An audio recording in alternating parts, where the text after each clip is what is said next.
The beginning of our story introduces an orphanage, where Feely, a bright and kind-hearted young girl, was taken in at a young age. Feely is sweet and a very hard worker. She is the oldest among the children there. This weighs heavily on her, yet she carries the responsibility with purpose and love. She smoothly manages all the younger children in the house, as her siblings with attention to their happiness and well-being. It is Fely's birthday, a special day she privately likes yet doesn't make sure to celebrate every year. She has messages pouring from her online friends, and those surely lift her spirits for a while. Fely is a duty-first person. Finishing the morning chores in record speed, she went upstairs to wake up the children. It is a holiday, and so the little ones murmur and protest, not wanting to leave their warm beds.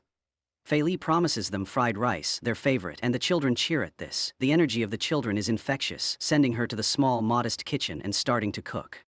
Fely distributes the food, looking on with a tender smile as the children eat happily. To her, these kids are her family, her world. Each smile feels like a gift, reminding her of her purpose. But she has no time to bask in this. She has to go to work, and time is running out. She tidies up quickly and gets ready to leave. As she heads out, she runs into Miss Ida, the benevolent owner of the orphanage, who greets her with a warm smile to wish her a happy birthday. Fely's heart wells up with appreciation, but she is getting late. Apologizing for the hurry, she rushes toward the restaurant where she works. At the restaurant, Fely's boss welcomes her with a lecture for having reported late, her cheeks burning with embarrassment as she apologizes many times. The day started on a sour note, but things changed when she was called to attend Mr. Johann Winston, a rich and influential regular in the restaurant. Sharp and fresh, Mr. Johann was to attend some very important meeting and needed Fely's opinion on how he looked. Mr. Johann, a widower, said he valued her advice as much as a father would his daughters, and Fely too was touched by his words, a mix of pride and longing for a familial connection welling in her heart. As she resumes her tasks, a notification on her phone catches her eye. Her heart sinks as she reads the rejection of her school scholarship application. Before she could absorb the news well, the orphanage children gather around Fely. They have balloons, small cake, and heartfelt birthday wishes. This is so unexpected and just genuine that her heart warms up. She is overcome with emotion as she wonders why they came all the way to where she was working instead of celebrating her special day at the orphanage. Surprisingly, their response indicates that they wanted to make sure that this year she didn't cry on her birthday. The tears prick in her eyes, but now they are tears of joy. The happiness is short-lived as her boss yells at her for treating the restaurant as if it were her personal place, full of the children from the orphanage. The harsh words escalate to her impulsive decision of firing Fely. Fely starts pleading for another chance, but then Mr. Johann steps in. He argues the boss's decision with a calm authority, subtly reminding her of his influence. The boss is intimidated into retracting her words with a strained apology. Fely is speechless because of Mr. Johann saving her from an unwarranted dismissal, which raises her sense of gratitude for his kind heart.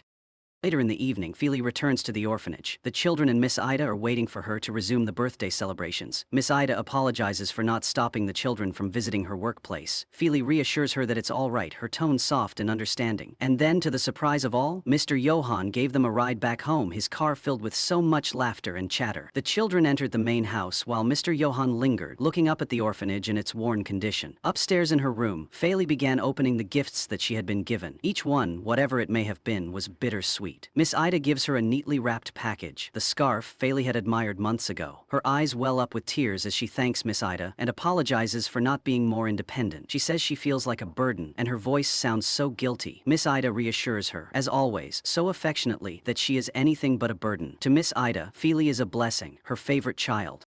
The next morning, while cleaning in the orphanage, the lights suddenly went out. The hall darkened, and Fely felt engulfed by panic. Old fears flashed before her eyes as her breath turned rapid. She screams, shaking in her place. Miss Ida runs to her, embracing her tightly and whispering words of comfort. Fely confessed to Miss Ida that she did not know why she was so terrified of the dark. Miss Ida reassured her that she would ensure the lamps were replaced right away the next time.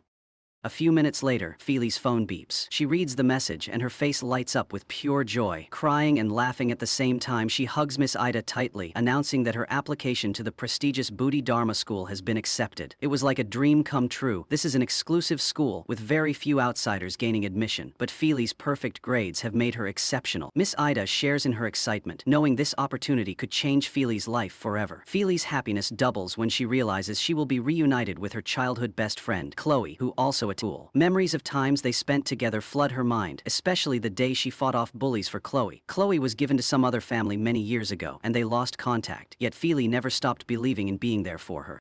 The first day of school is both exciting and intimidating at Kdrama school. Some students enter the school in luxurious cars, flaunting their money and pride. Feely walks to school, skipping along because she is so eager to get there. As she reaches the gates, a white car whizzes past her, almost running her over. Surprised, she yells at the car's driver, frustration boiling up inside her. The car belonged to the infamous four brothers, heirs to a huge fortune and notorious for acting so condescendingly. Of these, the eldest, Raga, is confident of his birthright.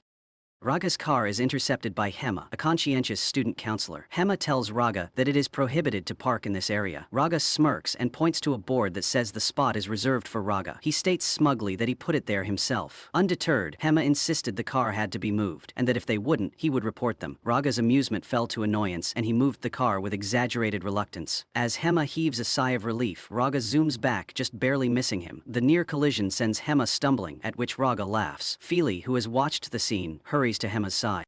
His brothers, all within sight and vision, merely looked on but did nothing to restrain him, as Raga keeps taunting Hema. The four brothers are the richest and most powerful boys in the school, as Feely does not know. She comes forward with hesitation and tells Raga that whatever the problem is, he has no business hurting any innocent person. She sounds firm with a tint of defiance in her voice. Raga turns to her, surprised for her audacity, and smirks to ask who she is to interfere in the matter, whether she is dreaming of playing the role of a heroine. Feely looked up with confidence and replied that she doesn't need to be a heroine because she is already one when it comes to dealing with arrogant people like him. She proudly claims that she knows how to break the pride of people like him. Without waiting for a reply, Feely snatches Raga's car keys from his hand. A fury unfolds his face, and he loudly orders her to return them on the spot, shouting with questions of why she fought him and took his keys from him. Feely refuses to give the keys as her resolution didn't falter. Raga's brothers eye the encounter more and more with curiosities afloat, trying to make sense of who this gutsy little lady is and why or what makes her different, standing up to their eldest brother such as Raga. Jordan, the second brother, steps in to pacify Raga and advises that they let it be, as they are getting late. Reluctantly, Raga steps down as his eyes blaze with anger, while he watches Feely cast the keys away and walks away without ever turning back. Still fuming, held from behind by Jordan, Raga bends down for the keys, already plotting this revenge. As Raga bends down to pick up the keys, his gaze falls on a small locket lying on the ground. He picks it up, turning it over in his hand, and realizes that it belongs to Feely. He pockets it wordlessly as his thoughts whirl. The scene now shifts to the school hallway, where students head towards their classes. Feely catches sight of her best friend Chloe in the sea of people. Her heart leaps in joy, but Chloe avoids her gaze and hurries quickly into the classroom. Confused and slightly hurt, Feely follows behind. At the classroom door, Hema appears and thanks her for standing up for him earlier. He extends his hand in friendship, and Feely, still a little shaken from the earlier confrontation, accepts it. Hema is in awe of her guts, and he is hypnotized by her confidence. He offers to escort her to the teacher's office, which she gladly accepts. In the classroom, the teacher introduces Feely as the new classmate. She comes forward, feeling nervous yet excited, and introduces herself. Her eyes scan the room, resting on Jordan and Raga. Recognition dawns on her, and she realizes with dismay that the two boys were in the same class as she was. She turns her attention to Chloe, hoping for a welcoming smile. Instead, Chloe avoids her gaze and goes to the washroom suddenly. Feely looks puzzled at and somewhat hurt by her friend's strange behavior. She finds an empty seat and then soon gets acquainted with two girls, Shania and Alan, who warmly receive her. On the other side of the room, Raga eyes Feely smugly, silently vowing to make her life hard. But Feely did not pay attention, for her mind still thought of Chloe's strange behavior. She tries to ask whether her best friend is snobbish toward her, and if Chloe has not recognized her yet. As class ends, the notorious four brothers pass by Feely, Raga locking eyes with her and signaling with a sly smile that he won't spare her. Feely sees them walk ahead of her and feels more discomfort. When Jordan passes, a flicker of curiosity and something else passes between them, but then Jordan follows his brothers.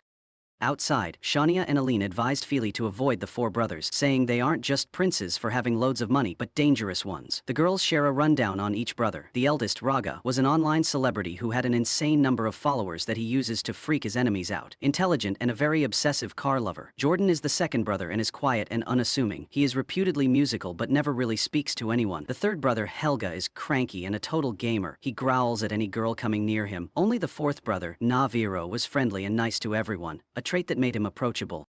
Feli listens and promises to keep away from them, remarking that her main focus is her studies. But as she reaches for the locket around her neck, it is not there. She starts to panic as she remembers that the locket was a cherished keepsake from her late parents. She rushes back to the spot where she had the confrontation with Raga, frantically searching for it. She has looked everywhere, but the locket is nowhere to be found. Shania and Alan try to pacify her, but she is visibly worried. Later, Feli is seen sitting in the cafeteria with her new friends, disturbed with her loss. Raga notices her discomfort and sends a signal to Helga to draw near her. Helga walks up to her and teases Feli into giving them a reaction. As she attempts to walk away, Helga reaches for her hair clip and refuses to return it. As Feli continually asks for the clip, the brothers toss it among themselves in mockery of her. Matters escalate as the clip lands with Chloe. Feli looks up to her ex-best friend with pleading eyes, seemingly to ask Chloe to defend her. Instead, Chloe coldly flings the clip to the ground, breaking it. Feli's heart sinks as she watches Chloe walk away without a second thought. Unable to hold back, Feli follows Chloe and confronts her. She asks why Chloe is ignoring her, expressing how excited she had been to reunite with her. Chloe's response is cutting. She admits now that she doesn't identify with Feli anymore, and her life at the orphanage. Chloe is now living in a privileged status in life and is afraid to ruin her good reputation with the truth of her origin. She warns Feli to leave her alone and walks away, leaving Feli standing, speechless to her words as her heart crushed. Feli then heads back to the orphanage that evening, feeling completely crushed. Miss Ida immediately knows that a rain cloud has followed her from the look on her face and asks her gently why she is upset. All Feli says is that Chloe does not want to be friends with her anymore. Miss Ida recognizes her hurt and tries to give her some reassurance. At dinner preparation, she lets Feli know that they have a special visitor tonight. Feli is shocked to see that the guest is Mr. Johann. She asks him why he has come, as it was not a special occasion. Mr. Johann, with a warm smile, explains that he has come to adopt her. He says he always wanted to have a daughter, and having learned that Feli did not have any family, he decided to give her a home. Feli was too stunned to utter a word. Her mind is racing, full of emotions like gratitude, disbelief, and uncertainty. Before she can gather her thoughts, Mr. Johann introduces his 4 sons, one after the other, into the room. Helga steps in first, his usual confidence replaced by an expression of surprise. Naviro enters next, greeting her with a warm smile. Jordan steps in next, his face an unreadable mask. Finally, there is Raga, looking totally shocked to his core at seeing Feli again. The air hushes into heavy silence as the gazes meet in the room. The 4 brothers are not aware of the reason why their father has gone to the orphanage and for what purpose Feli is there. Later on, Mr. Johann announces that he wants to adopt Feli, and all 4 brothers had nothing to say. Helga and Naviro attacked him, demanding why he made such an important decision without asking them. Their voices rose high, creating an echo within the room. Raga, furious, says he will never accept Feli as a member of their family and storms out of the room. He leaves behind an uncomfortable tension as Miss Ida steps forward, a look of concern etched across her face, trying to calm everybody down. The complaining continues as Helga and Navarro question a lot, nagging their father. They cannot fathom how he could do this to their family without even discussing it with them first. Mr. Johann firmly tells them in a sad tone that his late wife had always wanted them to have a daughter. Her last wish was to add a girl in their family, a wish he was duty-bound to carry out. Unable to hold his frustration in, Helga answered sarcastically, as if challenging why his father chose such an annoying girl as Feli. Mr. Johann, finally losing patience, tells an angry Helga to stop talking. Feeling ever so uneasy amidst the chaos, Feli excuses herself and leaves the room, faking that she has to go to the washroom. Outside, Feli finds herself face-to-face with Raga, who is holding her lost locket. Her eyes widen as she recognizes the sentimental item she thought was gone forever. She quietly asks him to return it, her voice tinged with both hope and apprehension. Raga, however, refuses, his face cold and calculating. He tells her she can have it back only if she agrees to go inside and tell his father she will not accept the adoption offer. His words leave her dumbfounded in amazement, her mind riddled with mixed emotions. Inside the house, Helga and Naviro resume their heated exchange with Mr. Johann, demanding more explanations and disbelieving his decision. Only Jordan kept silent. He just stared at his father. Mr. Johann, appalled to hear his sons utter such words, lost his cool and told them to quiet down. Meanwhile, Feli went inside again, catching some of their conversation. She felt a heavy heart as she thought she was the cause of all this unrest. The weight of unwantedness from Helga and Nero just becomes heavier, and the poor thing knows in her mind that she must make life easier for all concerned. She looks up to Mr. Johann and firmly yet in a shaky tone says she doesn't want to go with him. He hardly has time to speak his mind before she is out of the room, depressed yet relieved. Miss Ida, looking into Feely's distress, steps forth to soothe her. Meanwhile, Mr. Johann intervened politely and asked to be left alone with Feely. He sat with her in her room, his voice dripping with seriousness, while softness danced in his eyes as he recounted his late wife's wish to have a daughter. The emotions swirl inside Feely as she listened. She asks him why he chose her, when his sons obviously do not like her, and she, being an orphan, was never considered family material. Her words were betraying the depth of her insecurities, and at this juncture the tears well up in her eyes. Mr. Johann reassures her that her fears are unfounded. He tells her that from the moment he saw her, he felt she was the perfect daughter for their family. He reminisces about her strength, her kindness, and her resilience, qualities that deeply resonated with him. He shares how on her birthday, he learned about her life at the orphanage and immediately decided to adopt her. His sincerity chipped away at Feely's doubts. When he proposed a 3-month trial period to see how things would work out, she hesitated and nodded quietly, her mind entertaining his words. At home, Raga arrives with his brothers, still fuming. He goes to his room and slams shut. His frustration boils over into an emotional outburst as he stares at a photograph of his mother. Her face brings a pang of longing and pain. Close quote. Raga hastily hides the photo as Jordan enters the room to check up on him and asks if their father is really serious about the adoption.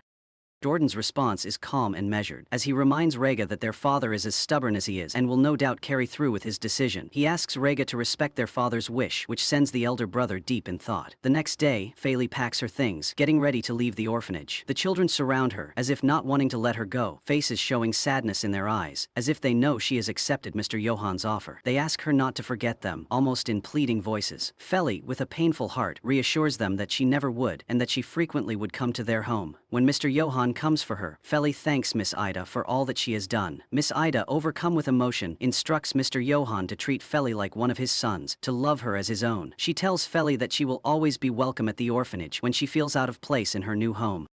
The drive to Mr. Johann's house is surreal. When they finally reach there, she is struck by the enormity of the mansion. Its grandeur is unlike anything she has ever seen. Mr. Johann hurries her up, saying he has to attend to an urgent meeting, and asks her to go inside, assuring her that Miss Rathy, the housekeeper, will guide her. She steps out of the car and right into the grandeur of her surroundings. This house is intimidating, yet so enchanting. Miss Rathy smiles at her warmly and introduces herself. She ushers the staff to take Feely's things inside and shows her around. Opening the door, Feely could not help but let out gasps of wonder at the beauty. Gasps.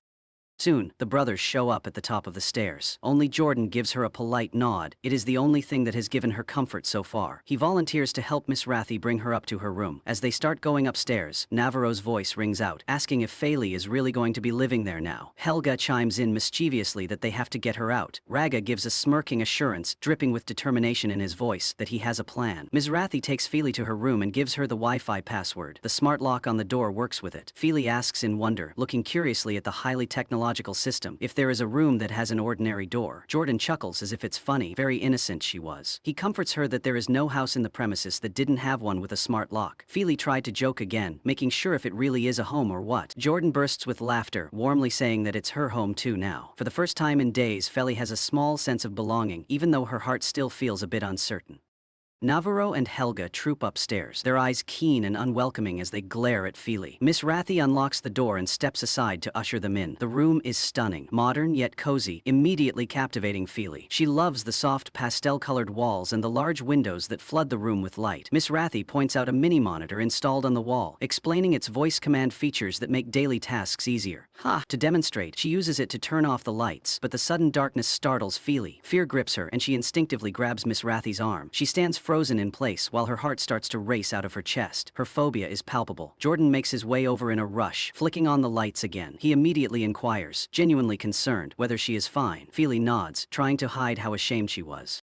Her quivering hands betrayed her. Helga and Navarro share an amused look with each other. Their laughter cuts through the room. So, Miss Rathy asks Feely calmly and encouragingly to try it herself. Then Jordan ushers his brothers out of the room, suggesting that Feely take some time to rest. Downstairs, as she freshens up and collects her thoughts, the mini-monitor softly chimes, informing her that Mr. Raga is waiting for her downstairs. Happy Hunter, both curious and somewhat apprehensive, Feely proceeds downstairs, asking Raga what he wants. He takes her to a car parked outside and informs her curtly that their father had instructed him to take her shopping. After some time, Feely finally gets into the car as her uneasiness worsens by the minute. The drive is very far from the house. At one point, Raga stops, his face unreadable, and orders Feely to get out so that he can park the car properly.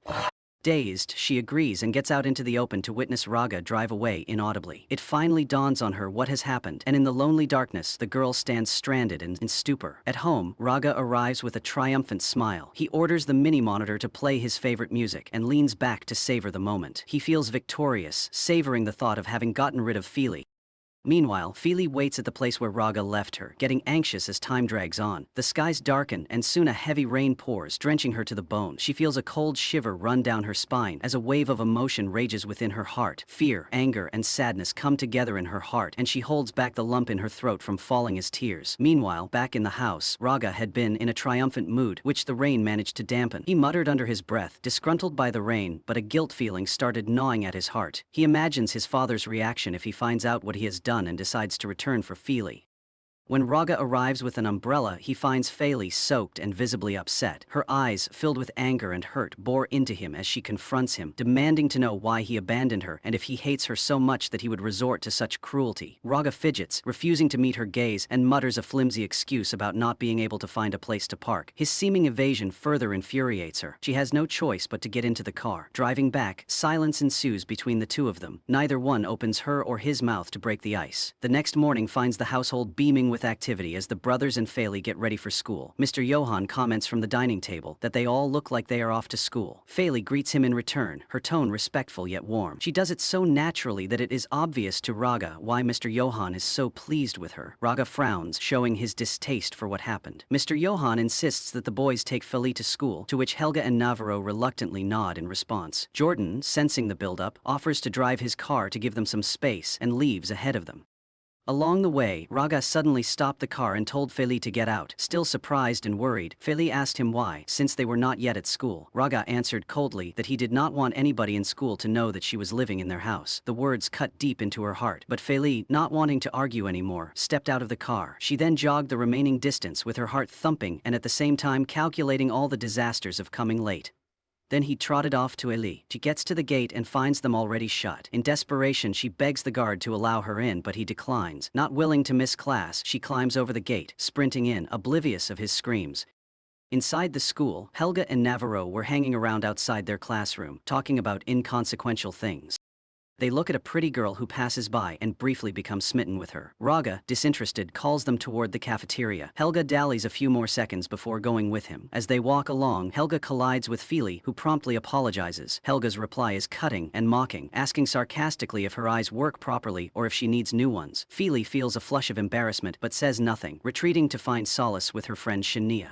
Gazma, offended by the attention she was receiving from humanity, declares that she thinks she can do better than their daughter. Haya tortures herself to set out to repress her lust to Shania. Shania invites Feely to watch a car race after school, sharing excitedly her love for racing. Intrigued, Feely agrees. Later at the racing venue, everyone is abuzz looking at Raga step out of his car. His confidence appeals to his admirers as Shania explains to Feely that he is always at the center of attention, wherever he may be, as girls always seem to talk about him, and Raga announces that a lucky girl will get.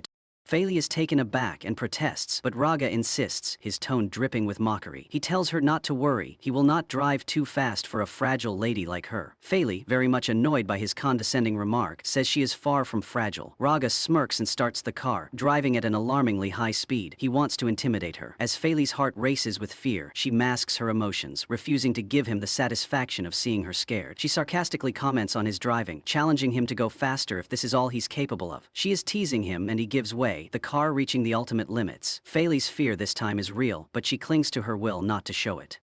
After the ride, Raga steps out, confident of having made his point across. He turns to Feely, who stands surrounded by the crowd that has gathered, and asks her if she enjoyed the experience. She doesn't waste any seconds and replies rather bluntly that he was a pathetic driver and should next time find someone who was really People around laughed, and Raga is left fuming by the quick wit of hers. Later he moves around in his room as frustration boils. Raga was heard muttering the name of Feely under his breath, angry enough to teach her a lesson she would never forget. Helga and Navarro soothed him with talk that they have already had in mind schemes of taking her revenge. Despite their attempts, Raga's anger did not subside, his resolve to retaliate only growing stronger. Inside her room, Feely sits on her bed, scrolling through her phone. The soft light of the screen illuminates her face until her peace is disrupted by the dying battery. battery. She sighs and gets up to get a charger. As she gets up, all the lights in the house suddenly go out. Well, Helga managed to turn them off from the main panel in an attempt to carry out their plan. Feli freezes. The sudden plunge into darkness makes her breathe hitch.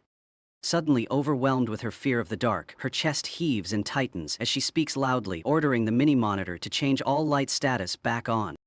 The monitor makes no answer. Instead, it leaves her stranded and really scared. Thereafter, the two brothers burst themselves to loud laughter until it reverberated in the corridors. Feli on her part becomes really frantic. Breathing shallow, she leaned all her body, trembling hands upon the cold refrigerator body for support, while tears welled up in her eyes as it seemed the surrounding night was closing down on her. But the brothers ignore her discomfort and continue laughing until they hear a loud crashing sound coming from her room. Feli has fainted, her body giving up to the overwhelming fear. The brothers are starting to get scared, realizing something is wrong. Raga speaks first, the bravado now laced with anxiety. He wonders aloud if anything serious has happened and rushes to her door, only to realize it is locked. None of them knows the password to get in. Just at this height of tension, Jordan arrives, wholly calm, with a demeanor full of contrast compared to their panicking. Jordan questions what they are doing outside Feli's room, his gaze sharp enough to make the brothers fall silent. Jordan didn't waste time listening to their excuses, but dialed the password, which clicks, unlocking the door. First in went Raga, who staggered and nearly fell when he bumped into Feli, who slumped lifelessly on the carpet. Chills at first run as she lies there not moving, quickly assuming the more leading role for all three of them. Jordan set Feli on the bed, feeling for signs of respiration. A wave of relief washes over him as he sees her chest faintly rise and fall. As the lights flicker back on, Feli stirs and slowly opens her eyes. Without thinking, she clings to Jordan, her arms wrapping tightly around him. The warmth of his presence calms her trembling body, and for a moment she feels safe. Jordan was taken aback by the sudden gesture. Feli retreats, her face red with shame, her glance darting at Raga, Naviro, and Helga. Her fear gets replaced with angry feelings of fitting together what could have happened and who were the ones responsible. Feeling her ire, Jordan insists that his brothers apologize, which Raga begrudgingly does. Then Naviro. Finally, Helga follows suit. Unrepentant, Feli says no more. Once they are gone, Jordan checks on her again, asking if she is really okay. She nods with her voice barely above a whisper and thanks him before he steps out. Later in the night, Feli sat on her desk and writes in her diary, this. The outpouring thoughts spilled her own admission of having begun liking Jordan. After all, the kind thoughts he had held in store for her continually, taking good care, did make an impression. At breakfast the next morning, Mr. Johan asks Feli to quit the part-time job and devote full attention to studies. Feli is reluctant but reassures him that the moment her job affects her studies, she will quit at once. Mr. Johan, who was pleased with her assurance, asks her if the boys have been giving her any trouble. Naviro and Helga glance at each other, looking anxious that she may have ranted about their mischief to Mr. Johan, but to their surprise, Feli reassures Mr. Johan that everything is all right. They are very much surprised and wonder why she did not complain. Raga bursts into the dining room, his face as sour as ever. He glances briefly at Feli, glaring, and then he is out of the house, not even touching his breakfast, disregarding the calls of Mr. Johan for him to stay.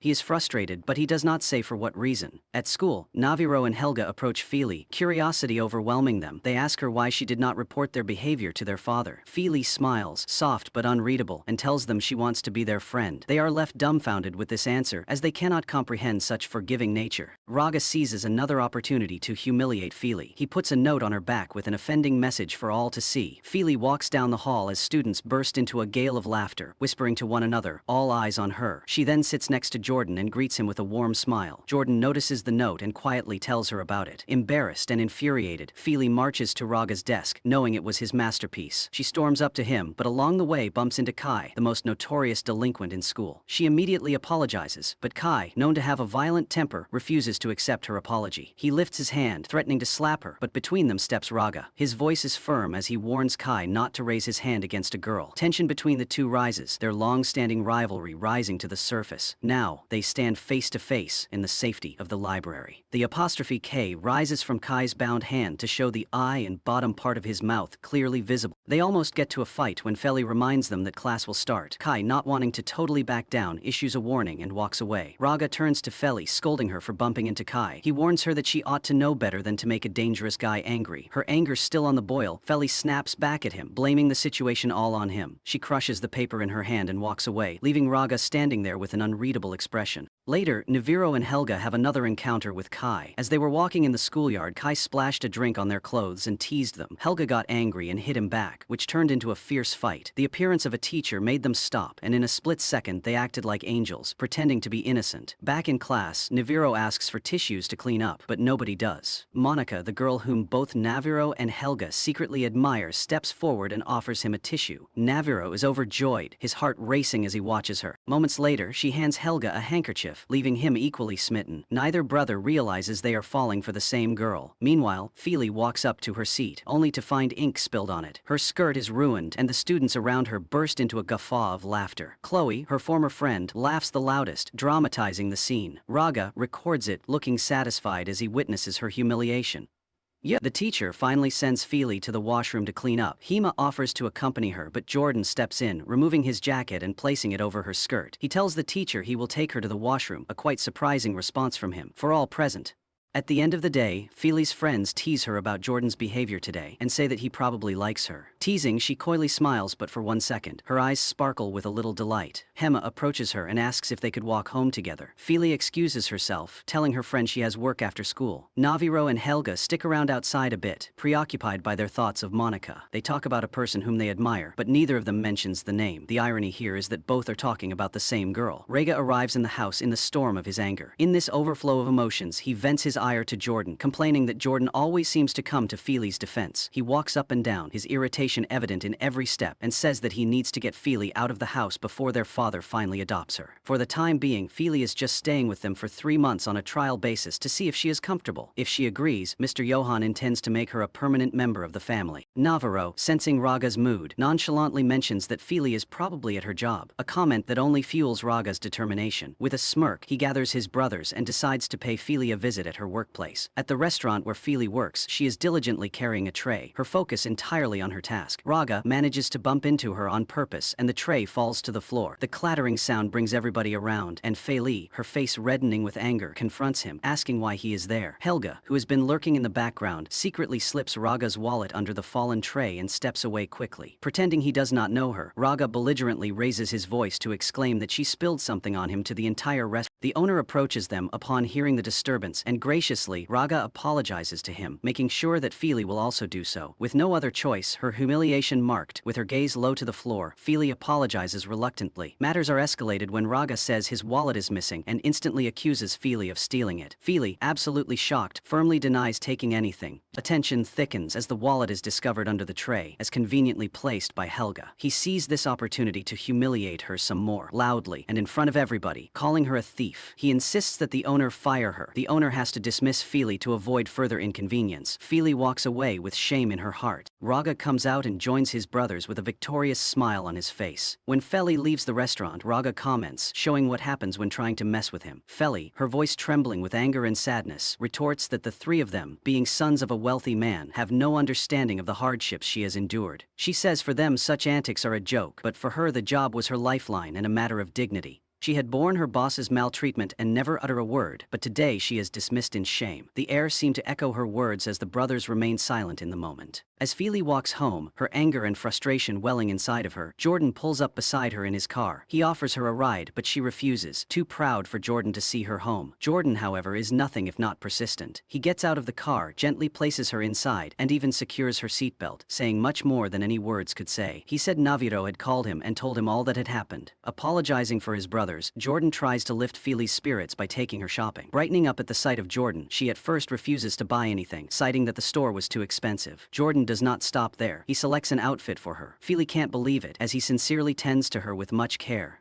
As they shop, Feely almost falls, but Jordan catches her just in time, their laughter filling the space between them. For a moment, the weight of her earlier humiliation lifts, replaced by the warmth of his kindness. Encouraged by his enthusiasm, Feely tries on the dresses he chose, her smile returning as she twirls in front of the mirror. Later that evening, when Jordan and Feely come home, Raga and his brothers see them together. Raga now becomes very angry, full of jealous frustration. When Jordan goes to his room, Raga bursts in, confronting Jordan and accusing him of messing up their plans. As his voice rises, he demands to know whether Jordan wants to keep Feely in their house forever. Jordan responds calmly but firmly that although they are his brothers, he can never support them in doing wrong, and further asks them whether they have the slightest remorse over what happened with Feely. It turns into a heated argument. Nevero and Helga intervene to prevent things from getting out of hand. Feli enters the room when she hears the shouting and catches Raga accusing her of fooling their father and trapping Jordan to take advantage of their wealth. His words pierced deeply, and it brought tears in Feli's eyes as she listened. Then Feli summons some courage and steps out to slap Raga hard. The sound throbbed in the air. Everybody is in shock as Feli exclaims that she had no idea he thought so lowly of her. With a firm voice, she declares that she will leave the house. She warns Raga not to touch her as he tries to hold her to stop her from leaving. She enters her room, slamming the door, leaving the brothers in shock with their mouths open. Nevero breaks the tension, mumbling that he never knew girls could be that scary when they are angry, and she makes her way down the house, peeking into the kitchen looking for her mother, who she presumes to be on the phone. Martha escaped. Everybody is below deck. Feli sat in her room that night, browsing through her diary. Her mind was heavy with thoughts, mulling over why the rich never cared about the problems of poor people. The cruel words of Raga echoed again in her mind and made her even sadder. At this moment, she goes into the kitchen and is making tea to soothe herself. Jordan enters there. He takes over, making tea for both of them. His voice is soft as he begs her not to leave the house, noting that she is clutching her tight heart. In his mind, her power comes from that. He thinks guiltily that he doesn't look after his own, coming from the... He admits his brothers are being rude, but promises they will get better with time. He asks her to stay a few more days and give the situation another try. Anxious but finally giving in to persuasion, Feli agreed. The next morning, Feli stepped out of her room, beautifully attired in a new outfit. The transformation is striking. Everyone in the house has an opinion. Raga, for one, is speechless, the scowl replaced by surprise. Navio comments that she looks good for once, Helga adding his praise as well. Jordan smiles and joins in, making Feli blush. She thanks Jordan, informing him that this getup is because of him and that she will cook his favorite dish as a thank you gesture. Jordan says he wants fried rice, and the other two, Naviro and Helga, join in, asking for the same. Feli agrees, but in a jesting manner makes them promise not to disturb her while she is cooking it. The brothers look at each other mischievously and say they will promise after tasting her fried rice. As Feli walks towards the kitchen, the chef stops her and informs her that only recognized personnel are allowed to cook there. Not one to give up easily, Feli finally reaches the servants' kitchen, where she is finally allowed to cook her meal. Determined, she starts preparing fried rice, putting all her love into every step. The smell fills the small space, and soon she is done, her confidence growing as she presents to Helga and Naviro.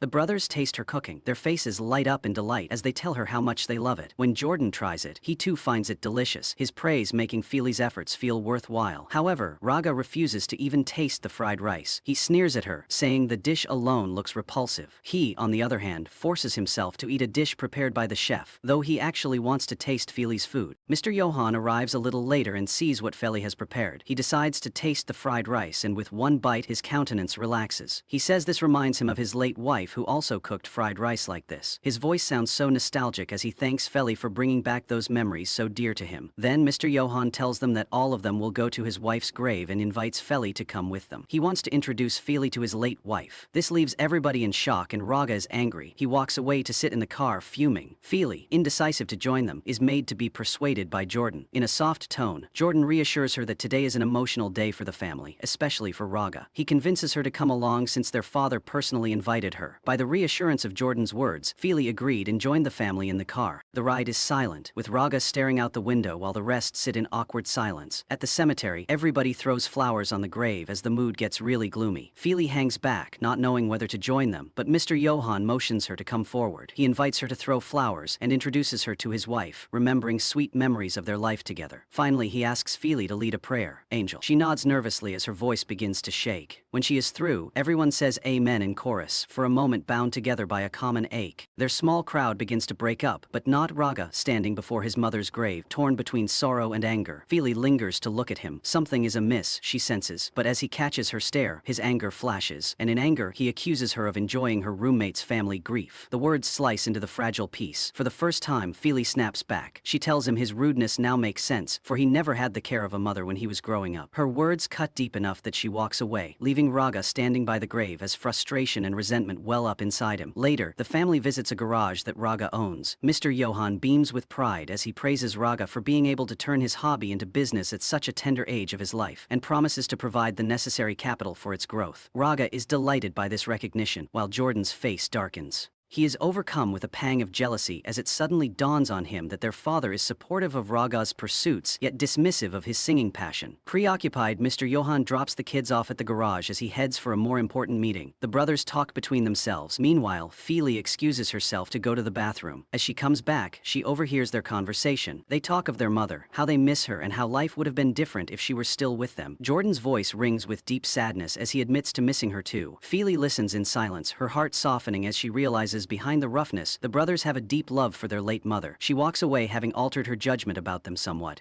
When Feli is gone, Naviro asks his brothers if they find it strange that Feli joined them at such a private family moment. Helga says that it feels strange to have her around, at the very least because she is not a part of the family. As would be expected, Raga blurts out his discomfort, saying she makes him uneasy. Jordan tries to mediate and says that it's definitely awkward, but they'll get used to her. Feely had been outside the room and steps inside upon the discussion. She apologizes for having made them uncomfortable, her voice steady but tinged with sadness. She offers to leave the house if it is that they want. Jordan tries reassuring her that she had misconstrued their conversation. Raga cuts in bluntly, saying yes, she should leave. The words cut deep, and Feely decides to pack her belongings. That night, she went to Mr. Johann's room and asked to go back to the orphanage. She explained herself to him in a soft but firm voice. Mr. Johann was in shock and further saddened. He pleaded with her to go first with him. He brings her into his late wife's room where all her things are well kept. In it, he plays for Feely a recording of his wife stating how she wants to have a daughter, a dream that will never be realized. He tells Feely that she is like the daughter they never had,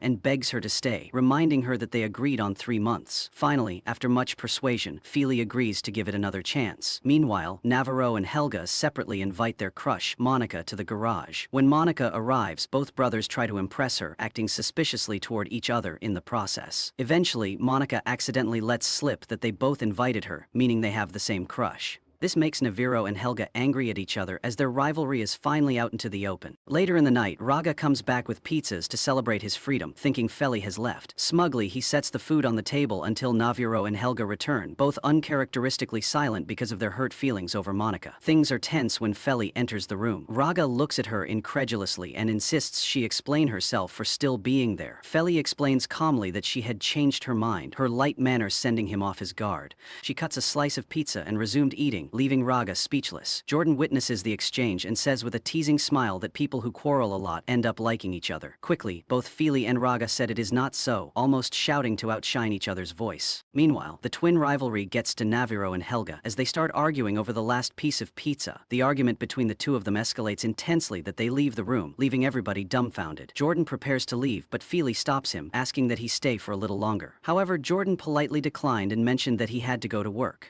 Feli watches him go, a reflective look on her face before turning back to the remaining pizza, determined to savor the moment despite the chaos around her. This leaves Raga and Feli in the room, filled with unsaid tension in the air. Raga starts staring at Feli, unblinking and intense, which makes her feel uneasy. She shifts uncomfortably and finally asks why he is staring at her. Instead, he wordlessly hands her the locket she had lost earlier and walks away without another word. Feely stares down at the locket, her fingers brushing delicately over it. It is the last keepsake from her parents, and seeing it brings her a happiness she has not felt in a long time. The next day, in class, Raga approaches Feely to ask to copy her homework. Feely refuses outright. Her voice is firm as she tells him to do his homework himself. Raga insists, but she would not allow him to take advantage of her hard work. Their voices rise, and Chloe enters the room in time to catch a glimpse of the two of them arguing. Her face twists with jealousy, and wordless, she storms out of the classroom. Jordan, seated nearby, notices the entire scene but remains silent, his eyes observing everything with quiet intensity. Feely refuses to give him her homework, and frustrated, Raga borrows the homework of another student instead and starts copying it. Chloe confronts Feely in the washroom with shrill words. She tells Feely to stop clinging to Raga and to keep away from him or else things may get out of hand. Taken aback, Feely tries to explain that she was not trying to pursue him. The furious Chloe accuses her further, labeling her as an orphan who does not deserve to be with them. Feli, shaking but in firm tone, reminded Chloe that she too lived at the orphanage. Chloe's face goes pale as panic sets in, eyes darting everywhere for nobody should have heard her outburst. She tells Feli to lower her voice and walks away, her mind preoccupied with how well she must keep her secret about her past. After leaving the washroom, Chloe deletes all remnants of an orphanage background on her phone as she protects her image. Meanwhile, Raga is still teasing Feely, although this time being much softer with her, in which, unbeknownst to himself, has developed a little feeling for the woman. Chloe sees them together once again and begins to envy her. She takes it in her hands at their cheerleading practice the following day. She persuades Feely to do a challenging stunt despite the protests of Feely that she is new in the team and has no enough experience. Chloe reassures her, though her intentions are far from kind. Reluctantly, Feely agreed to the stunt. At the top of the formation, Feely loses her balance. Chloe calculatedly pulls her hand away from Feely in the last second, which caused Feli's fall. The impact is hard, and Feli hurts herself. Raga rushes to her side, his face etched with concern, but Jordan reaches her first. He ignores Feli's weak protests as he pulls her up, steadies her with his arms as she tries to walk. Feli begs him not to carry her, not wanting to appear weak in front of Chloe. Jordan respects her wishes and supports her without carrying her, though his concern remains.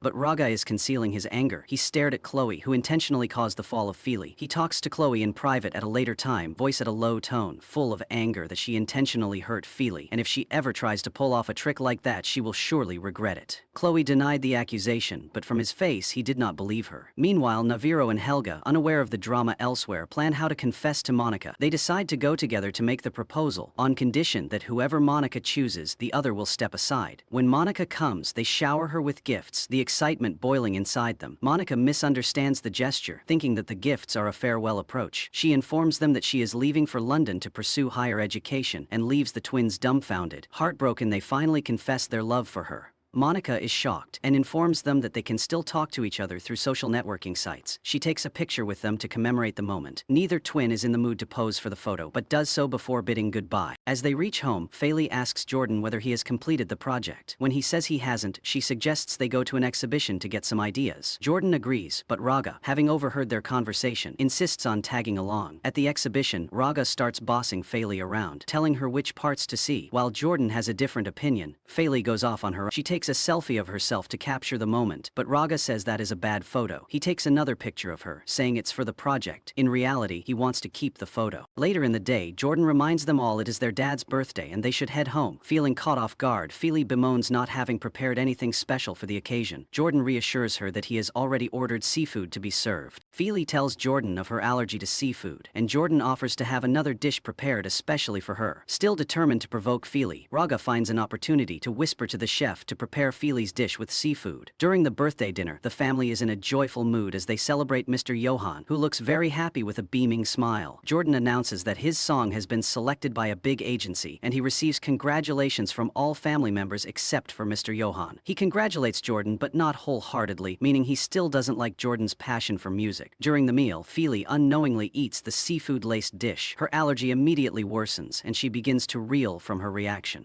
Everybody in the room is in a panic, trying to find help for her, but Feely is very optimistic, saying that she'll be fine come morning. Yet their condition continuously worsens visibly with a very swollen face. The next day, Feely, in discomfort, goes with Jordan to see the music producer. She hides her face, not wanting her condition to hold her back. Jordan discusses his song and the producer seems interested, but mentions launching the project will require huge investment. Jordan listens intently as his mind runs through the possibilities. Feely, meanwhile, sat silently close by, her eyes watching him with both awe and worry as she reflected on the events of the previous night and how this was turning out to be so much more than she bargained for. Later that evening, Feely pondered Jordan's continuing support and how he had always been there for her. Her thoughts keep lingering on the times they've spent together, and she notices how much she seems to like him a little bit more than previously. At night, exhausted from this turmoil of emotions, she falls into deep sleep in the lounge and is only asleep with images of Jordan going through her mind. Raga arrives later, feeling guilty about her allergy and hence bringing her allergic medicine. He stands by her sleeping form, his soft voice saying sorry as he confesses to himself he feels awful for what happened. Her awkward sleeping position makes him correct the posture so she will not wake up in discomfort.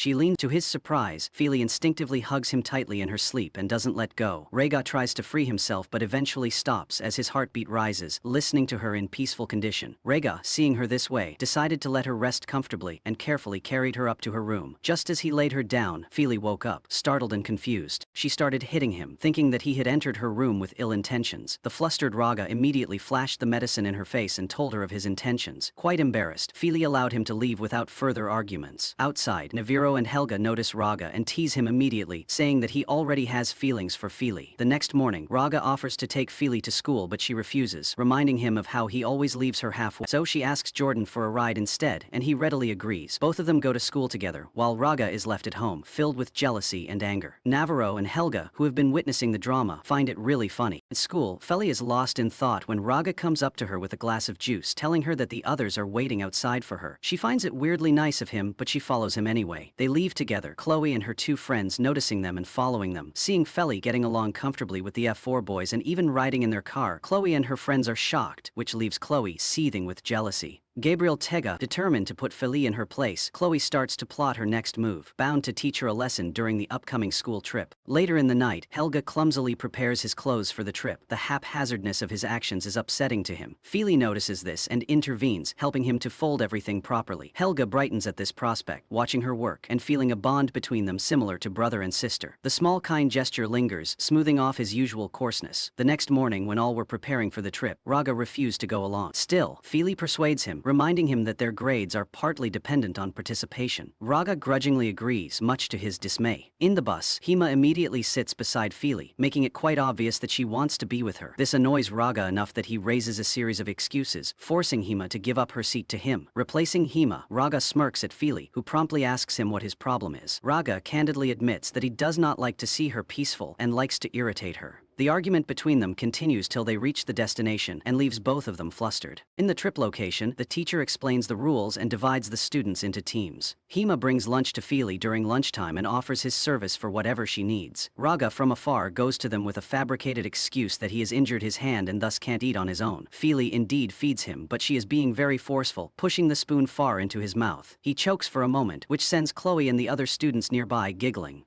The opportunity serves Feely the right to get up and sit with Jordan, further teasing Raga. Later, Feely's friend Shania teases her that she has been sticking with Jordan for the longest time and asks whether she has grown closer to him. Feely says no but becomes shy as Shania insinuates that Raga might also have feelings for her. She snaps strongly into a denial, though her mind will not leave the idea behind.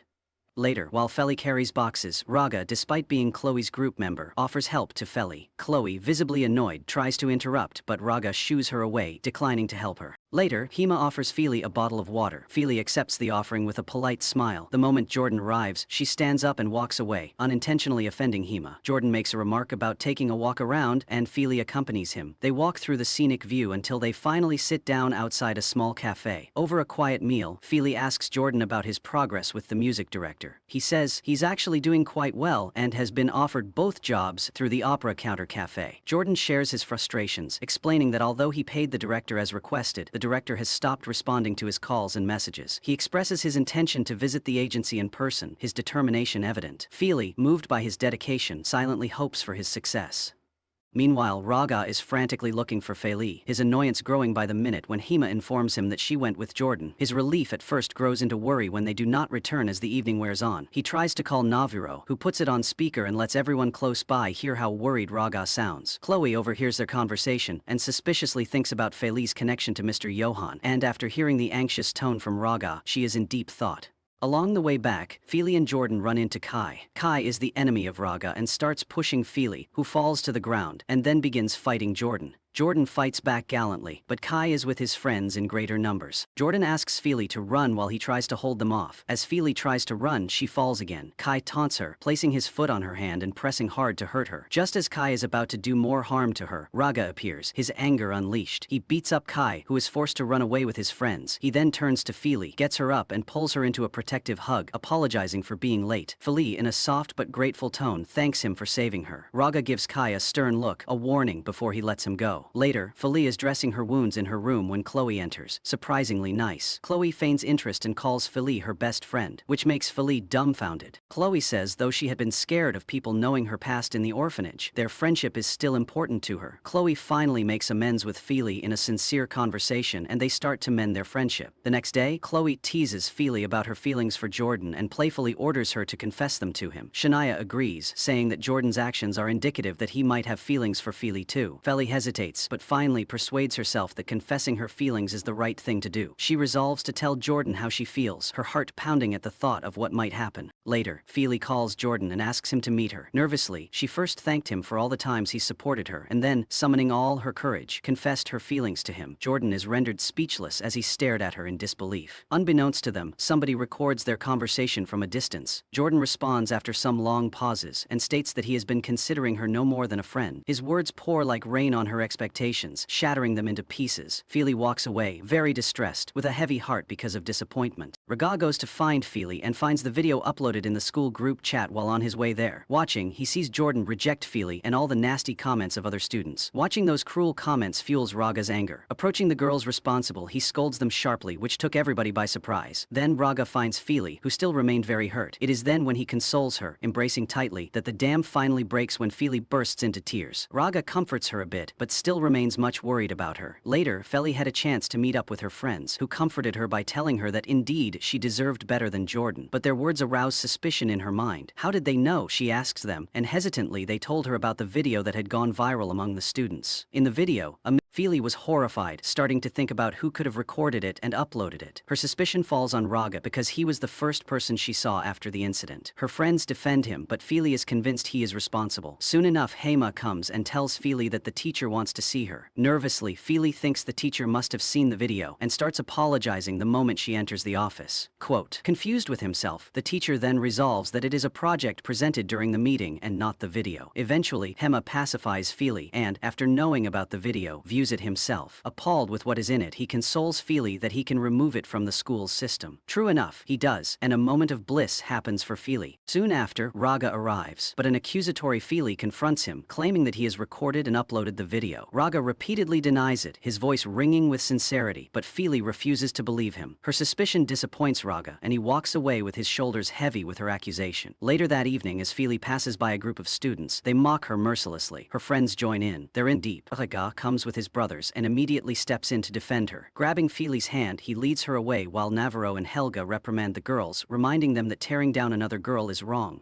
Against her protests, Raga whisks Feely away on his scooter to a secluded area. He advises her to give way to her frustration. Shouting into the open space, Raga shouted, commanding Feely to do the same. After all, she screams after every try and screams louder with each try. Now she felt lighter, and for the first time trusted perhaps Raga was not behind it all. They sat together, and Raga asked Feely how long she had been in the orphanage. Miss Kellegreen perhaps was speaking the truth about all this during the time she was a courtroom spy, she thought. In the making of the detainee, she realized that back in the countryside, all orphan minds were the same, but it was off-planet, and the country was much better. Whereas Feely had been on all planets before she was imprisoned around 40 years ago, her mind was blown with alacrity which most would not reach. She set the school records a trail on the satellite and flew the fastest route to Mars because she was perfect. Feely said she had been in the orphanage since her childhood because her mother had left her, promising to come back but never returned. Her voice shook at this painful recollection. Raga listened intently. His heart ached more and more with every passing second for her. For the first time he saw how strong she was and admired her even more. Raga drops Feely off at her room and she thanks him in a hushed tone. Chloe, as she goes inside, greets her with a hug, asking in mock concern if she is okay. Feely reassures her, mentioning that Raga took her out for air to distress her. Upon hearing this, Chloe's expression turns cold with envy. She excuses herself, and her mind drums with frustration. Unable to contain her jealousy, Chloe contacts a senior girl who leads the campfire organization. She asks for help in humiliating Feely, hinting at a plan to make her feel insulted. The senior girl approaches Feely and tells her that she needs to sing in front of everyone at the campfire that evening. She warns Feely that if she refuses, she will lose some of her points. Feely agreed, though reluctantly, and went to the campfire. She started singing, then came the belly of laughs in the crowd. Raga comes with his brothers, sees her discomfort, and joins her, standing by her side and starts singing. The crowd goes silent, intimidated by Raga's presence. With him beside her, Feely regained her composure and starts to enjoy herself, voice growing stronger. The duet becomes this heartwarming moment, and for the first time that day, Feely felt accepted. Later, after the event, Feely prepares to leave with her friends when Jordan approaches her, wanting to talk. However, this time, Feely ignores him as she walks away wordless. Jordan watches her leave, a strange feeling settling in his chest. Nahiro and Helga could see the exchange but opted to keep quiet. The same could not be said about Raga, who confronts Jordan directly. He asks if Jordan truly does not feel anything toward Feli. Jordan answers that he likes her, but only as a friend. It is enough to make Raga confess that he likes Feli. Jordan, though surprised, supports his brother and even shares advice before leaving. As the trip ends and the students prepare to leave, Feli faces another round of mocking from her peers, who target her for being a poor student. Raga, unable to tolerate their cruelty, grabs one of the bullies by the collar and demands to know why they are bothering her. The boy retorts, reminding Raga that he used to trouble Feli too. This remark stings, but Feli would not want a fight to ensue because of her. She walks away with her head held high, while Raga and his brothers tag along protectively.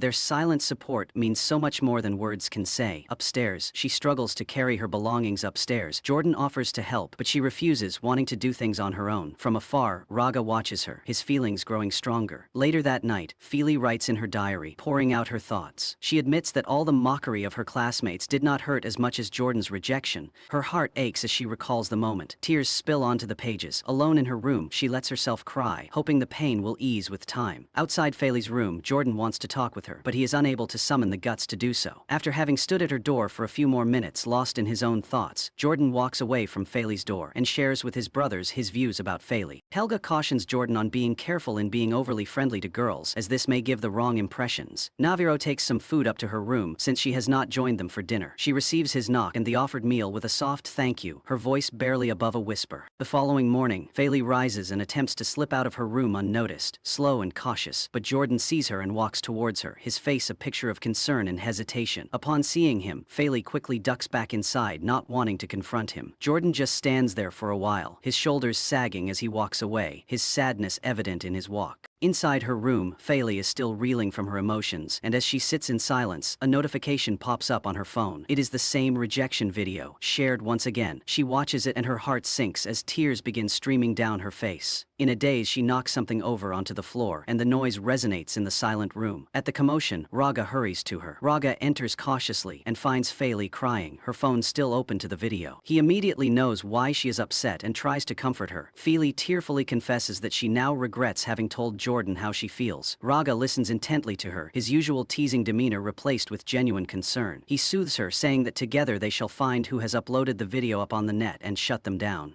Feli remarks at how nice he now is to her. Embarrassed by his vulnerability, Raga steps back, insisting he has not changed at all, while his actions betray the opposite. Hema is shown in a restaurant fidgeting with a menu, awaiting Feli. When she shows up, he lights up, but as Raga comes in behind her, his happiness fades. Perplexed, Hema asks him why Raga is there. Feli explains that Raga wants to help too, and she requests Hema's assistance in uncovering the identity of the person who uploaded the video. Reluctantly, Hema agrees, unable to refuse Feli's earnest plea. As Hema begins investigating, his technical explanations leave Feli nodding along, while Raga looks utterly lost. Finally, they uncover the culprit. It was Chloe who recorded and uploaded the video. Feli is shocked, devastated, as if her childhood best friend just betrayed her. Back home, Jordan calls Feli up to meet him. She tries to walk away, but Jordan barely stops her from doing so with an impromptu version of the new song he has written. This makes the melody and the lyrics really personal, almost as if written for her only. While Jordan is singing this, a flicker of happiness dances inside Feli for a moment, as some parts of her emotional wall lower. Having finished, Jordan says his sorries to Feli for his fault in the misunderstanding. Feli looks at him in a calm tone, tells him that not all was his fault, and her part of blaming and confessing was an issue too. With mutual understanding, the bond between them is restored, and they both seem lighter. Back in his room, with Feli's photo on his phone, Raga gazes at it. A smile twists up his lips. His brothers catch the expression immediately. Naviro and Helga tease him mercilessly, pointing out that he has been spending an inordinate amount of time with Feli. Raga denies their claims, but the flush that rises to his face speaks otherwise. Inside, he is quietly happy, and doesn't want to admit it. The next morning, while preparing for school, Mr. Johan asks Feli who she will ride with. Before she could answer, Helga stepped in and invited her to ride with him in his car. Feli smiled warmly, and Mr. Johan looked on in awe, glad with the growing closeness between them. He then asks Feli if she would consider allowing him to officially adopt her, now that she seems comfortable with the family. Feli remains silent, her thoughts swirling as she contemplates his request. At school, Feli arrives with the boys, drawing surprised glances from the other students. Later, while exercising, Shania approaches her and asks why she decided to return to school despite the bullying. Feli replies with quiet strength that she won't let other people's words affect her anymore. She also mentions that she has made Jordan her best friend, a statement that earned a teasing remark remark from Shania, who jokingly said Feli must have moved on fast, turning her crush into a friend this easily. Feli denies having feelings for anyone else, but the moment Raga approaches to talk to her, her smile gives her away. Shania walks off with a knowing grin as Feli is left flustered. Later, Raga gives Feli a new cellular phone to prevent people from sending her disturbing videos to her old number. He had already set his number in her new phone so that she can directly call him if needed. The reluctant Feli couldn't say a no to this gift of his. He has been so polite and considerate. In the meanwhile, Chloe has been summoned to the teacher's office since Hema had presented evidence against her. The teacher listens in visible disappointment as Hema goes on to explain that Chloe had recorded and then uploaded Feli's video and how it had caused her a lot of distress. Irrefutable proof leaves Chloe to confess and apologize to the teacher. Hema says Chloe has to apologize on social media since that was where Feli had been shamed. Chloe is furious but eventually gives in when the teacher sides with Hema's suggestion. Chloe then records an apologetic video and posts it in the school group. Literally everyone in school saw that, and Raga is the first to inform Feli. Chloe's friends are all shocked for she could do such a thing to any of her close friends. Chloe walks into school, but the judgmental stares weigh her down, and she has to leave the school in embarrassment that day. Later, Chloe goes to the orphanage for the first time in a very long period. The children and Miss Ida are thrilled by her presence and give her a warm reception. Chloe hugs Miss Ida tightly and tells her how much she missed her, including the soothing atmosphere of the orphanage. While catching up, Miss Ida informs her that Feli's friend, Mr. Johan, a rich man, already wants to adopt her and that Feli has been staying with him for the time being. Chloe tries to cover up, but the muscles of her face had gone rigid in shock as she heard that. Determined to investigate the matter further, Chloe sneaked into Mr. Johan's house that afternoon. The moment the door opened, she timed her entrance and managed to slip inside without any notice. Downstairs, Chloe saw Feli stepped out of the boy's car. At the sight, Chloe was even more shocked. Hiding in a nook, Chloe whispered to herself that Feli was indeed living a luxurious life now. Her incredulity soon turns to bitterness as she surreptitiously takes pictures of Feli, her actions growing more and more malicious. She cannot stand the fact that Feli, whom she sees as unworthy, is living such a life. Jordan, on the other hand, visits a music agency in search of answers about a man he had entrusted with his savings. There, he is informed by a woman at the agency that the man has been arrested for scamming aspiring musicians with promises to make them famous, but has instead been stealing money from them. Jordan feels really bad upon understanding this. Jordan calls up Feli and narrates the whole predicament in a disheartening tone. Feli listens patiently and advises him to speak to his father about the situation, hoping that Mr. Johan can offer some guidance. Jordan and Feli approach Mr. Johan together to discuss the matter. Jordan explains how he was scammed, detailing how the man took all his savings under false pretenses. Mr. Johan first gets angry and admonishes Jordan for what he considers to be recklessness and a waste of time and money. Jordan is hurt by his father's hurtful words and retorts, pointing out to him how unfair his attitude is. He says his father always shows partiality toward Raga and never supports him in whatever he does, telling him he is useless in his father's eyes. The argument heats up and Jordan storms out of the room, boyish.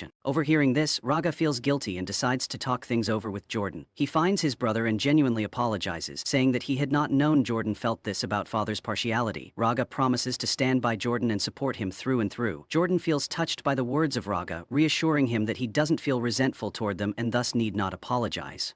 Raga continued to reassure Jordan that he and Naviro and Helga were always behind his back and that eventually their father will be able to understand his passion for music. Meanwhile, Feli finally gathers her courage to be able to talk to Mr. Johan in private. She said she did not say anything earlier because the matter appeared to be a family concern. However, she needs to tell him how much singing means to Jordan, that this is not just a hobby he is fond of, but it is his passion. She begs Mr. Johan to support his son's dreams, instead of dismissing them. Mr. Johan listens to her intently, and these words are caught in his thought. Later, Mr. Johan visits Jordan in his room. He goes into Jordan's room, filled but messy, and sees a few songs handwritten and lying on his desk. He reads them and finds them quite well written. Then he asks Jordan whether he did the writings himself, to which Jordan replied yes. He said it was good. He then apologizes for blowing up earlier and confesses that it was wrong of him to look down on Jordan's dreams like this. He also shares that he has failures in business himself, but had never talked about it because he didn't want people to judge him. All this shared vulnerability breaks the ice, and Jordan softly laughs. They are finally reconciled, with Mr. Johan promising to be supportive of Jordan's musical aspirations from this day on. The next day at school, Feli arrives and is again at the receiving receiving end of mockery. Still dumbfounded, she finds a big board with misleading messages saying that she was Mr. Johan's illegitimate child, hence she stays in his house. Mute, she has nothing to utter in return. Still shocked, the reading of it by the F4 boys adds insult to injury. Appalled, Raga turns furiously to Feli to ask for an explanation. The pretty dragonborn explorer, on her way to meet the F4, breaks into a run to get to the station to report to Feli. Her voice breaks as she asks if, yes, they indeed believe the rumor. Their silence says it all. They doubt her totally. She runs away, totally betrayed, tears messing her face. Equally shocked, Mr. Johan finally gets wind of the malicious gossip. In the city, somewhere, a man is being told on the phone to watch the news. The broadcast tells the same vicious rumor about Feli. The man can't believe his ears. He gets mad. Andrew calls back to confirm the details of the story. Stunned, he visits the orphanage upon learning it was indeed Feli. Feli is shown clinging to Miss Ida and crying hysterically as Andrew arrives and introduces himself as her father, where she is shocked. Sitting together, Andrew points to Feli's butterfly locket and informs her that it was a gift from her mother. He shows her 2 photographs, one of her mother and another of himself holding baby Feli. Miss Ida identifies the woman in the photo as the one who left Feli at the orphanage years ago. Andrew describes the conditions at that time and says that his wife was seriously ill and the family was facing extreme financial crises. They could not afford to raise Feli and thus left her in the orphanage, hoping to get her back when things started getting better. His wife died and Andrew, overwhelmed with grief, was incapable of facing his responsibilities. As the years passed and life settled down, he did not have the courage to face Feli, fearing her reaction. Now, he has finally gathered the courage to meet her and hopes to take her home. Andrew asks Ms. Ida if Feli has already been adopted. She said that some family was interested, but it's in a process and not yet okay. Andrew turned to Feli and asked with a soft tone if she would go home with him, but Feli said she needs time to think about her decision. At the house of Mr. Johan, Feli did not come from school, so the boys also went home. So in the middle of feeling that something is wrong, Mr. Johan asks them where she is. Still angry and confused, Raga demands to know whether the rumor that Feli is his illegitimate child is true. He remembered how he saw Mr. Johan with a woman sometime previously,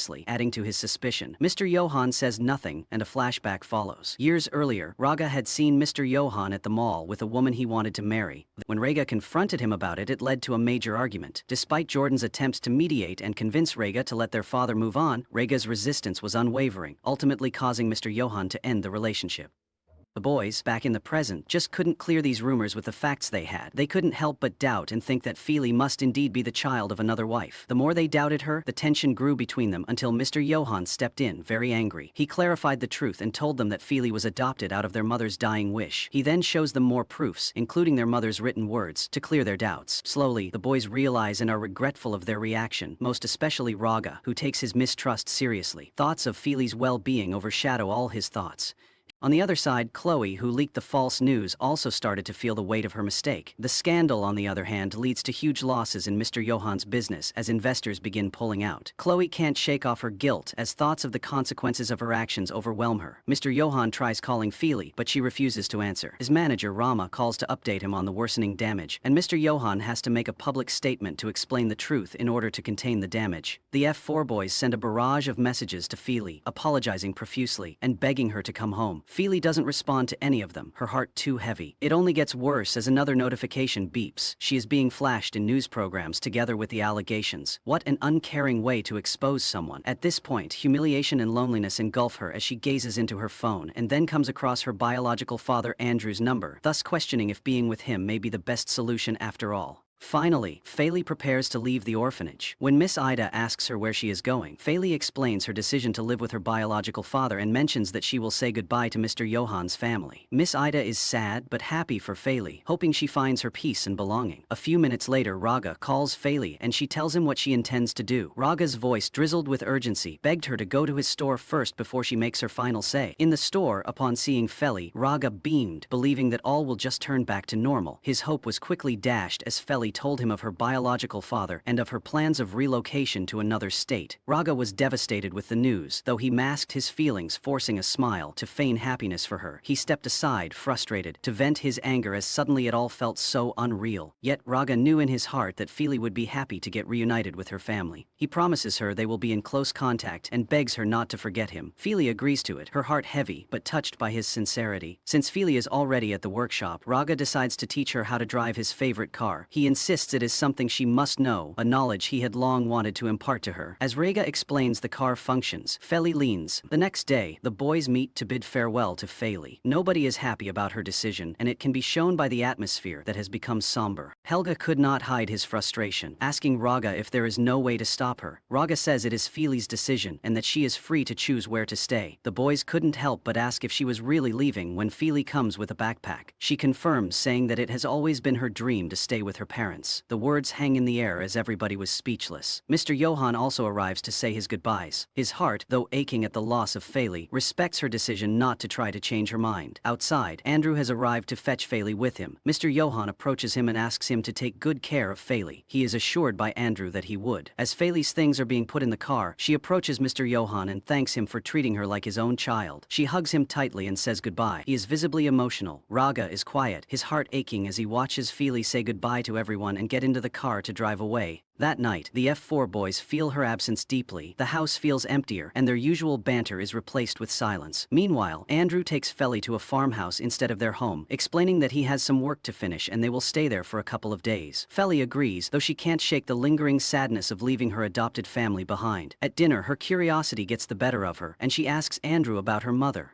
It visibly makes Andrew uncomfortable, explaining that it brings up painful memories. Feli realizes her phone is missing, and Andrew says maybe it was left in the car and promises to return it to her in the morning. Though unsure, Feli lets it pass elsewhere. The next morning, Feli remembers the second phone Raga gave her as a gift. She retrieves it, switches it on, and there he was, waiting for her with a message, and she smiled softly, replied, and sent him a photo of how breathtakingly beautiful it was that morning at the farmhouse. Raga is surprised to see mountainous scenery and asks where it is. Feli tells him she's staying temporarily with her father up there. Their conversation is cut short as Andrew enters the room, his eyes fixed on the phone in her hand. His face briefly turns hard as he asks her where she got it. Feli explains that this is a backup phone she has. Andrew appears to accept this, but a look of discomfort settles on his face. Meanwhile, at the farmhouse, two guards are present, both of them working for Andrew. He orders them to closely monitor Feli while he is away. They listen and nod, their faces unreadable. The whole time, Mr. Johan thinks about his suspicion as he stares at Feli's picture on his desk, where his intuition is telling him that something is wrong and he is determined to find out what it is, no matter what. Overwhelmed with emotions, Raga finally confides in Jordan that he has fallen for Feli and wants to confess his emotions before she relocates to another state. Jordan just listens attentively and encourages him, wishing him the best of luck. With a mix of nervousness and hope, Raga leaves, determined to meet Feli and express his feelings. Meanwhile, Feli, eager to see the surroundings of the farmhouse, goes outdoors. However, the two guards provided by Mr. Andrew follow her wherever she goes. This made Feli uneasy, and reluctantly she gave in, as she could not refuse. At one point, she stopped at a beautiful scenery. The guards are several steps away from her, their eyes on her. Despite this proximity, Feli seeks consolation in beauty. As she enjoys her view, Feli gets a video call from Raga. His voice is filled with an excited tenacity that makes her smile. Raga asks her where she is, and she shares her location with him, asking him if he was on his way. He denies it for the surprise but can barely keep his excitement in. The call is finally over, and Raga arrives at the farmhouse. He enters but does not find Feli inside. He looks for her outside, and after a while he sees her in the distance with the two guards, a peculiar setup. Some time later, Feli returns home, but feels utterly distressed due to suffocating supervision by the guards. She wants to speak her mind alone with Raga, Jordan, Navarro, and Helga in private, and manages to slip out unnoticed. She then leaves the house under the cloak of darkness without making any noise, and to his surprise, it is Feli. She looks equally shocked upon seeing him and rushes instinctively to hug him. Pulling apart, an awkward silence settles between them. Feli suggests they get away from there, so Raga agrees, driving them a safe distance away. Once well away from possible prying eyes, Raga finally asks about her situation. Feli explains that she doesn't understand why her father insists on having guards follow her everywhere, saying she feels increasingly uncomfortable at the farmhouse. She confesses it feels more like captivity than a home!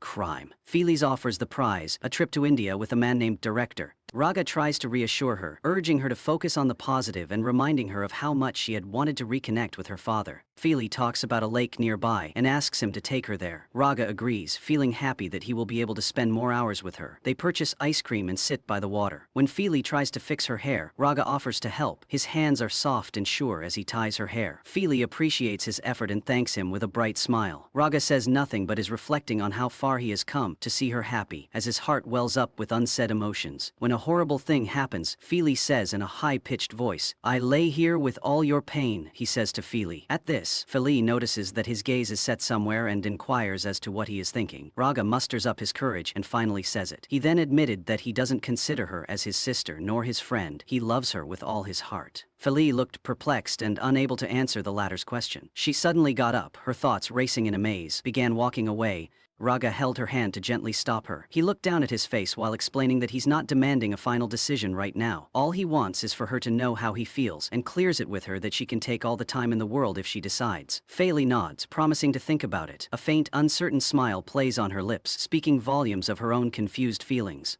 Later, as they make their way to the farmhouse, Raga makes an inquiry as to whether they can see each other again the following day. Feely says yes, and while standing at the outside door of her house, she confesses that she fears to go inside because of the tension. And truly, Raga sees her going in, reminding her to message him once in her room. That night, as Feely steps out of her room to get water, she overhears a conversation that freezes her with fright. Hiding in the dark, she listens as Mr. Andrew tells someone on the phone that he is not her real father. He had brought her there with the intention of selling her organs for money. Appalled and frightened, Feely accidentally lets the glass in her hand drop, the sound breaking the silence. Mr. Andrew right then realizes that she had heard him. Feely panics and bolts for the door. In an instant, guards were also after her. She succeeded in turning on a car and was thankful that Raga had taught her how to drive. With a flurry, she drives away, her heart beating rapidly because of fear. She manages to travel a short distance before the car stalls, and she is left in a very vulnerable position.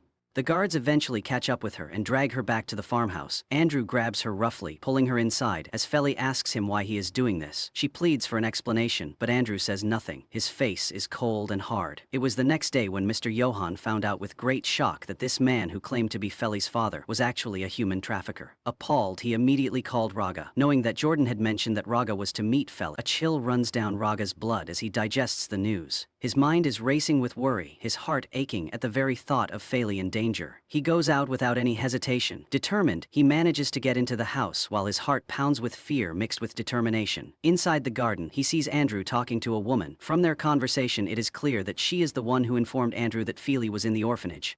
Raga weighs his next move. His phone rings incessantly. It is his brothers. They have discovered the truth and are insisting on joining him despite the protests that it's dangerous. Raga reluctantly sends them his location, knowing they will not be swayed. The tension mounts indoors as Raga manages to slip closer, his resolve to reach Feely at an all-time high. Meanwhile, Feely sat alone, her hands tied and fear in her mind, until Raga appeared and relief washed over her face. He started untying her in a hurried but very careful way. At this point, he was struck by a man from behind. He fell unconscious. When Raga gained consciousness, he lay tied alongside of Feely.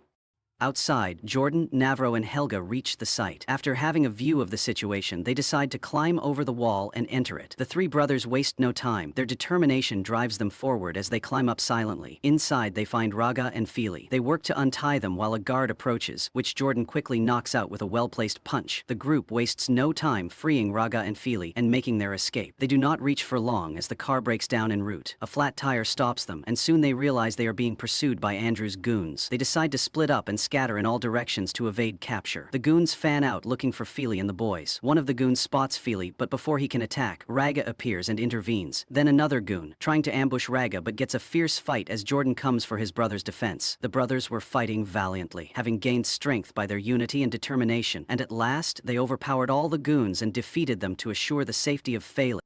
Panting, the group reunites, and they check up on Feely. She is unharmed physically, but she says that she feels emotionally shattered. The treason by somebody posing as her father cuts deep, and she is really shaken to the core. A trembling voice could hardly escape her mouth to thank them for saving her. The brothers reassure her that henceforth she belongs with them. She shall never face such terrors again. They run back to the house and inform Mr. Johan that Feely is safe. Relieved, he thanks them because of their bravery. Andrew goes back home and finds out that Feely had escaped. He gets very angry and sends a threatening message to Mr. Johan, stating that he will mess up his family. Terrified yet firm, Mr. Johan offers Andrew all the money in the world just to keep his family safe, and then Andrew agrees to meet with him the following day. When Feely finally gets home, Mr. Johan shows overwhelming relief as he hugs her close, blaming himself for letting her go. Feely calms him down, saying that nobody was to blame and she did not even know that Andrew was not her father. Mr. Johan invites everyone to freshen up. Raga overhears the conversation about the money below her window and becomes apprehensive. He calls his father aside, pleading with him not to meet Andrew and telling him the man is dangerous and would not stop at just receiving money. Raga's worries are not taken seriously by Mr. Johan, who digs his heels deeper, ensuring security in the family. family. Raga tells his brothers the events and they immediately start brainstorming what to do if something did not go right.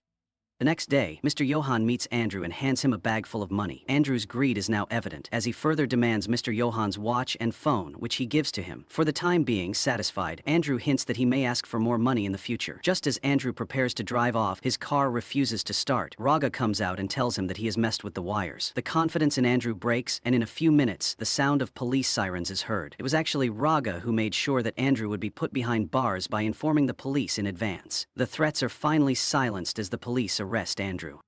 Meanwhile, back home, Helga and Navro are watching the news as it carries the report on Andrew's arrest. The family heaves a collective sigh of relief as the danger is finally over. Helga then tells Fili that Raga's birthday will be in a few days' time and that he intends to celebrate it in the workshop this year. Fili, inspired by what she has heard, plans to do something for him so that she will be able to express her gratitude for everything he did for her. He decides to go killing this year. Until the very last, he'll bury his son. When school starts again, Fili came with the F4 boys surrounding her like personal bodyguards. With everybody staring and whispering, Fili no longer cares about what everybody says or thinks of her. She knows people feel content and safe, knowing Raga is around her with his brothers. Even her close friends, Shania and Aline, struggled to believe their eyes. The F4 boys were once aloof and untouchable, but now they are fiercely protective of F4. Later, at the canteen, Chloe tries to make amends with Fili. She asks to have a word with her in private and says she wants to be friends again. However, Fili knows what Chloe wants, to attend Raga's birthday party, and she says no. Shania is on her side, telling Chloe to leave her alone. Chloe is insistent. She even begins to plant doubt in Fili's mind. She also reminds her of the rumors that tagged her as the illegitimate daughter of Mr. Johan and the losses his business incurred because of it. Ewan, or because of her prophecy that she would schedule her life based on lying to Mr. Johan, and the losses his business incurred because of it. Chloe implied that Feli was destructive to the Johan family and that she should disappear from their lives. All these words linger in Feli's mind. Later, when Raga meets up with her and asks her why she has been avoiding him, she brushes him off, saying she has other places to be. Raga follows her, sensing that something is wrong. When Feli finally confronts him about the rumors, Raga admits that Mr. Johan's business did take a beating, but reassures her everything is resolved now. His reassurances cannot remove Chloe's words from Feli's mind. Overwhelmed, she asks Raga to stop following her and runs away. Fili visits Miss Ida at the orphanage to plead with her to call off the adoption. She tells her that she does not wish to bring any more discord into the family of Mr. Johan. Miss Ida keeps reassuring her that none of this is her fault, but Fili would have none of it. Miss Ida gives in to her wishes. Now, feeling relieved yet sad, Fili later sees Mr. Johan and tells him of her decision. She wants to be brought back to the orphanage to nullify any adoption procedure that he has gone or will go through. Quite saddened, Mr. Johan respects her decision. He asks her to promise that she will never cut ties with their family and to visit them no matter what. Fili agrees, heavy-hearted but firm, and decides to break the news to the F4 boys after Raga's birthday party. Jordan prepares Fili for the party at a salon, and she looks absolutely great after a fantastic makeover. As she arrives at the party, she looks stunning and catches everybody's eyes. The party is going on rowdily, with the F4 boys having a great time. When Fili goes to Raga to wish, he is flabbergasted at her presence. Fili extends her hand in invitation to dance, but despite the apparent happiness on her face, there is a storm in her. She is planning to ditch Raga after the party, and the weight of it is crushing her. Later that night, some friends of Feli turn up, followed by Hema, who takes her aside. He confesses to her his feelings, which have been there since their first day. Feli is taken aback but kindly turns him down. Hema feels heartbroken. Then again he apologizes. Feli too shares how much it hurt when she confessed to Jordan and was refused. Their conversation ends on a bittersweet note of mutual understanding. Outside, to get some fresh air, Feli meets Raga, who is very excited to ask her for an answer about his confession. Raga believes she will accept his feelings, but instead, Feli turns him down. The rejection hits Raga hard, and memories of their time together flood his mind. He remembers how Feli became the center of his world, and how the realization that she doesn't feel this way leaves him with a broken heart. Fili too walks away with tears streaming down her face. Shortly afterward, Raga finds her, determined to make her explain why. He admits his flawed temper and impatience, but his feelings for her are genuine. He confesses that nothing hurts him more than to see her crying. Fili, in a dilemma between her feelings and her sense of responsibility, tells him she cannot be a part of his family as she feels she will only bring more problems to them. Vaga comforts her, promising to face any problem for her sake. With his encouragement, Fili finally admits that she, too, has begun to like him.